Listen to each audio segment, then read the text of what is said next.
What's up, everybody? This is Reese here from C Manga, and welcome to my review of Kenichi Chapter 568, How the Path Should Be. Almost messed that up there. And my god, this chapter, it was one giant clusterfuck. I swear, so much was happening. It's like, at this point here, you're kind of wondering now, who the hell is the actual enemy? You know, who are they fighting? Who's fighting who? It's so confusing. So yeah, obviously right now, Kenichi, he's kind of become like Naruto in a sense, in the way that he's kind of like able to change the hearts of the people he's coming to contact with. It's really like so strange to see that kind of crossover right there. But anyway, let's face it, the way that things are the way things were built up, there was so much tension between the weapon team and the barehanded team. You just knew that something was going to happen. So this whole like, oh yeah, what's it? Thanks to Kenichi kind of thing. It just seems a little bit like an excuse, but who cares? Either way, it is so awesome to see these battles that are going on. You know, it's like, because obviously you're getting to see like the full strength of the barehanded team. It's like Berserker for one. Oh my gosh, that was so awesome the way it happened. The way it was just like, the guy was like, oh yeah, cool. Let's take the barehanded team's weapons. Let's take the barehanded team's heads off. You know, and it's just like Berserker just blocks it. It's like, oh, okay, you're the one who needs to watch for your head getting taken off. It just decks him in the face. That was so disgusting. I mean, even Costa, the way that she was looking so awesome. The way she kind of like blocked that giant axe and like fly kicked the guy behind. It's just so cool watching these guys fight.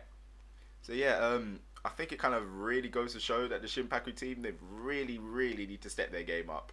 You know, if they even have a slim chance of surviving in this world. It's like, sure, they're good, but they don't kind of have the battle experience they need to be in these types of battles. I'm thinking maybe if they spend a few weeks, a couple months maybe, the Zenpaku Dojo, they can hone their skills, increase their level tenfold.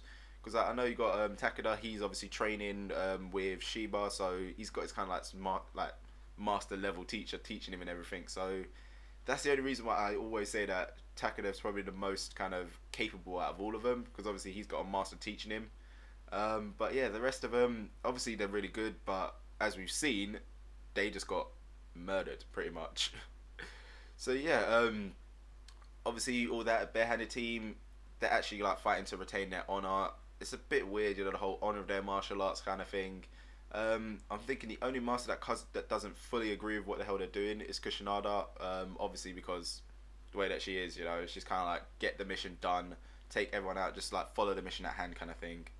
But anyway, onto like the real action of this chapter with the masters and everything. That was so crazy. Even with like all these new developments that are going on, they're still getting pressured. You know, Akisame, he like pretty much saved everyone for a little while, obviously catching all them weapons, and then obviously left himself wide open. And the one who came to his obviously that came to his rescue was Kagerou, which was kind of like really sad. This next bit, you know. I honestly I don't 100% know what the hell has become of him at the end of it, but it looked like when Kushi made a move, he basically just blew into pieces. You know, all you just see is like that hit, and then blood just splat out everywhere. You know, you couldn't actually like fully see the shapes of his body anymore. So it's like, wow, that was nuts. And another reason why I'm kind of thinking that he's dead now is just kind of like because he did have his whole final moment speech. You know, talking about his whole change of heart and everything. So that's the only reason, you know, because usually whenever you see a flashback, that means they're dead. So yeah, poor Kagerou, you know, he was kind of turned out to be pretty cool.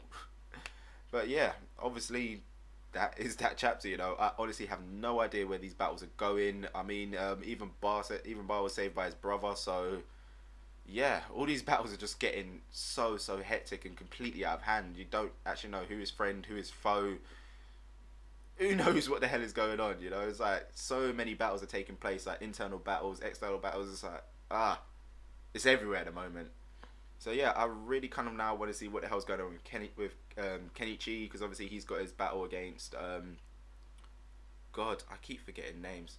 But either way, yeah, obviously Kenichi's got his battle, then got Hongo taking on Michael and everything. So some interesting stuff there. And then not to mention when Hayato comes in, what the hell's going to happen to the battle then? And also, yeah, what the hell's going to happen when Hayato turns up? You know, because obviously he's on his way to the battlefield. So where's it going to be when he gets there? You know, is everyone going to be kind of like half dead?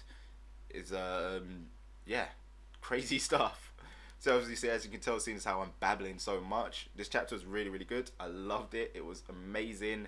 Cannot wait for the next ones. Cannot wait to see how this is all going to turn out, like what the progression is going to be like.